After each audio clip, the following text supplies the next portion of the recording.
Conference group തലവൻ സി.ജെ. റോയി ആത്മഹത്യ ചെയ്തുവെന്ന വാർത്ത ഞെട്ടലോടെയാണ് മലയാളികൾ കേട്ടത്. ആദായനികുതി വകുപ്പിന്റെ റെയ്ഡിനിടെ സി.ജെ. റോയി സ്വയം വെടിയുതിർത്ത് മരിച്ചത് ബാംഗ്ലൂരിലെ ലംഫോർഡ് റോഡിലുള്ള റിച്ച്മണ്ട് സർക്കിളിന് സമീപം ഗ്രൂപ്പ് ഓഫീസിനുള്ളിലാണ് സംഭവം നടന്നത്. വെള്ളിയാഴ്ച ഉച്ചയോടാണ് സംഭവം നടന്നത്. കേരളത്തിനകത്തും പുറത്തുമായി നിരവധി സംരംഭങ്ങൾ സി.ജെ. റോയിക്കുണ്ട്. കൊച്ചിയിൽ നിന്നുള്ള ഇൻകം ടാക്സ് സംഘമാണ് റെയ്ഡ് നടത്തിയത്. സിനിമാ നിർമ്മാണ രംഗത്ത് സാന്നിധ്യമറിയിച്ച വ്യവസായിയാണ് സി.ജെ. റോയി. ഇദ്ദേഹം നിർമ്മാണത്തിൽ പങ്കാളിയായ അനോമി എന്ന സിനിമ റിലീസ് ചെയ്യാനിരിക്കെയാണ് മരണം.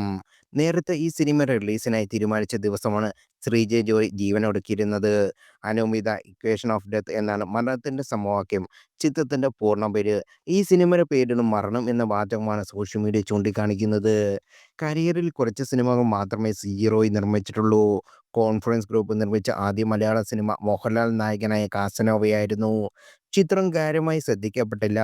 മരക്കാർ, അറബിക്കടലിന്റെ സിംഹം, മേഹും, മൂസ തുടങ്ങിയ സിനിമകൾ നിർമ്മാതാവ് കൂടിയാണ് സി.ജെ. റോയി.